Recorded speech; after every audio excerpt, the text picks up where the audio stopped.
Are you hurting right now? Truly, deeply hurting? Does it feel like the weight of the world is pressing down on your chest and the silence from God is deafening? Maybe you've cried out, you've pleaded, you've questioned, and all you've received in return is nothing, a void, an emptiness where you desperately need to feel presence, reassurance, or at least a sign. If that's you, if God feels a million miles away when you need him most, then know this: you are not alone in that feeling. And today, we're going to lean on the wisdom of a man who, despite his towering intellect and joyful demeanor, understood the shadows of the human experience, the brilliant G.K. Chesterton. He once wrote, "The paradox of courage is that a man must be a little careless of his life even in order to keep it." And perhaps in a similar paradox, we must be a little careless of our need for immediate answers in order to truly find God in our pain. This might sound counterintuitive, even a little bit frustrating when you're in the thick of it. You're thinking, careless? How can I be careless when my heart is breaking, when my body is failing, when my life feels like it's unraveling at the seams? But stick with me, because Chesterton's perspective, often wrapped in wit and paradox, offers a profound path towards peace, not by dismissing our pain, but by reframing our relationship with the one who, even in his apparent silence, is still holding the universe and you together. So, who was this G.K. Chesterton? For those unfamiliar, Gilbert Keith Chesterton was an English writer, philosopher, lay theologian, and literary and art critic who lived from 1794 to 1936. He was a colossal figure, both literally and figuratively. A large man with an even larger mind and an infectious laugh. He penned thousands of essays, hundreds of poems, around 80 books, and even a few plays. He's famous for his Father Brown detective stories, but his apologetics, like Orthodoxy and The Everlasting Man, are profound explorations of faith. What made Chesterton so compelling, and why his wisdom endures, is his uncanny ability to turn common assumptions on their head, revealing startling truths with a blend of humor, humility, and razor-sharp logic. He wasn't afraid of doubt. In fact, his journey to a deep Christian faith was paved with rigorous questioning and an honest wrestling with the biggest problems of life, including suffering. Now, let's talk about that core message. You're in pain, God feels distant, and Chesterton would say, leave it in his hands. It sounds simple, doesn't it? Almost too simple, like a platitude you'd find on a well-meaning greeting card. But coming from Chesterton, this isn't a dismissal of your pain. It's an invitation into a deeper reality, a profound act of trust that acknowledges the vastness of God and the limits of our own understanding. Consider Chesterton's own journey. He didn't come to faith easily. He explored paganism, dabbled in spiritualism, and wrestled with despair in his youth. He described a period of profound skepticism, even a flirtation with nihilism. It was through intellectual honesty and a deep observation of the world and human nature that he came to see Christianity not as a set of restrictive rules, but as a key that unlocked the very mysteries of existence. He saw it as a divine romance, an adventure. One of the central tenets of Chesterton's thought is the embrace of paradox.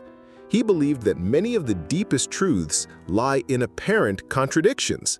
For instance, he famously said, "The Christian ideal has not been tried and found wanting. It has been found difficult and left untried." Or consider his insight that angels can fly because they can take themselves lightly. This comfort with paradox is crucial when we face suffering. Why would a good God allow pain? Why does he sometimes feel so absent when our need for him is most acute? These are in themselves profound paradoxes.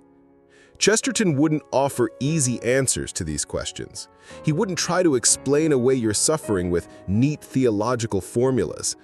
Instead, he would point to the very nature of God, a being so immense, so far beyond our full comprehension, that his ways are not always our ways, his thoughts not always our thoughts. To leave it in his hands is to acknowledge this beautiful, sometimes terrifying mystery. It's to say, I don't understand this. I can't see the whole picture, but I choose to trust the artist, even when the canvas looks chaotic from my limited vantage point. Think about it like this. Chesterton often spoke of faith as a kind of divine detective story.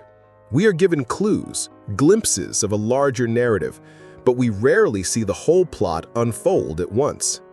When you're in pain, it's like being in a chapter of that story where the protagonist is lost, confused, perhaps even betrayed.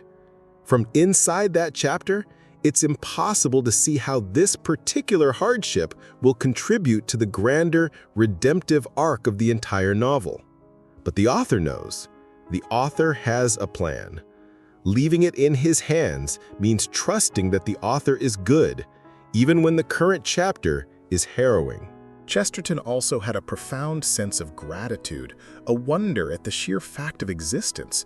He believed that the primary sin was not to be thankful for the gift of life itself, with all its complexities. This isn't to say we should be thankful for the pain itself in a masochistic way, but it is to suggest that even within the pain, we can practice a kind of defiant gratitude for the God who is, the God who created us, the God who, in the ultimate act of solidarity, entered into human suffering himself in the person of Jesus Christ. The cross is central here. Chesterton understood that Christianity doesn't offer an escape from suffering, but a way through it, and a God who meets us in it. The image of God on the cross is the ultimate paradox: omnipotence in weakness, infinite love enduring finite agony, divine presence in apparent abandonment. My God, why have you forsaken me? If even Jesus experienced that sense of divine distance in his moment of greatest agony, then our own experiences of it, while painful, are not a sign of God's actual abandonment, but perhaps a participation in that mystery. So when Chesterton suggests leaving it in God's hands, he's not advocating for passive resignation, a shoulder-shrugging, whatever will be, will be. It's an active, courageous choice. It's the choice to say, my understanding is limited, my vision is clouded by pain and fear, but I will consciously place this burden, this confusion, this ache, into the hands of a God I believe to be ultimately good, ultimately sovereign, and ultimately loving, even if I can't feel it or see it right now. It's like a child holding a tangled mess of string, frustrated and unable to see how it could ever become something beautiful. Then a loving parent gently takes the string and with skilled hands begins to weave it into an intricate pattern. The child doesn't understand the process, but trusts the parent. That's the posture Chesterton invites us into. Now, how can we apply this profound yet challenging teaching to our lives today, especially when the pain is raw and the silence from heaven feels like a judgment? Maybe you're going through something similar right now. Perhaps it's a chronic illness that saps your strength and dims your hope.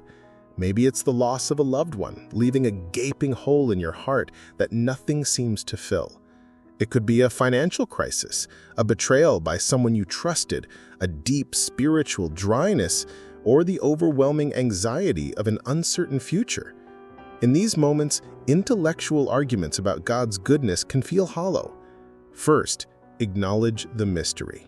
It's okay not to have all the answers. Chesterton championed common sense, but he also knew that faith transcends pure reason, venturing into the realm of revealed truth and divine mystery. Give yourself permission to say, I don't understand why this is happening. Trying to force an explanation can often lead to more frustration or even to blaming God or yourself inappropriately. Second, shift your focus from the why of the pain to the who of God. Instead of endlessly asking, why me, why this, why now, try to reorient your heart towards God's character as revealed in Scripture and in the life of Christ. Remember His faithfulness in the past, both in your own life and in the grand sweep of salvation history. Cling to the truth that He is love, He is just, He is merciful, even when your current circumstances scream the opposite. This is an act of faith, a stubborn reliance on what you know to be true about God over what you currently feel. Third, embrace the Chestertonian paradox of active surrender. Leaving it in His hands isn't about giving up. It's about consciously handing over what you cannot control, what you cannot understand, and what you cannot bear alone. Imagine literally opening your hands and placing your pain, your questions, your fears into God's much larger, much stronger hands. This can be a daily, even hourly practice. When the anxiety surges, when the grief washes over you, when the doubt whispers, you can pause and say, God, I give this to you again. Fourth, look for the fingerprints of God even in the darkness. Chesterton had an almost childlike wonder at the world. He found joy and evidence of God in the smallest, most ordinary things. Even in profound suffering, are there tiny glimmers of grace? A kind word from a stranger, a moment of unexpected peace, the beauty of a sunset, the loyalty of a pet, a scripture that suddenly comes alive. These don't negate the pain, but they can be reminders that God has not completely withdrawn His presence. They are the clues in your chapter of the divine detective story. And finally, connect with others. Chesterton was a man of great fellowship. Don't try to bear your pain in isolation. Share your struggle with trusted friends, family, or a faith community. Sometimes God's presence is most keenly felt through the love, compassion, and support of His people. Hearing how others have navigated similar dark valleys, how they learned to leave it in His hands, can be immensely encouraging. This path of trusting, of leaving it in His hands, is not a one-time decision, but a continuous journey. There will be days when it feels more possible, and days when the weight feels too much to lift, let alone surrender. Be patient with yourself. This is the difficult part of the Christian ideal that Chesterton spoke of. It requires courage, the courage to trust in the unseen, to hope against hope, to love God even when He feels unlovable or impossibly distant. Chesterton's robust, joyful, and deeply thoughtful faith assures us that even in the deepest shadows, the author of life is still at work, weaving a story far grander and more beautiful than we can currently comprehend. Our pain is real, our questions are valid, but they are not the final word. The final word is love, is redemption, is the ultimate paradox of an empty tomb following a brutal cross. So, I want to leave you with this thought, this challenge, this invitation. What is one small thing you are currently carrying? A fear, a worry, a piece of your pain that you can consciously choose to leave in His hands today. It might not change your circumstances immediately, but it can begin to change your heart, to shift your posture from one of frantic grasping to one of trustful surrender. And as you reflect on this, I'd love to hear from you.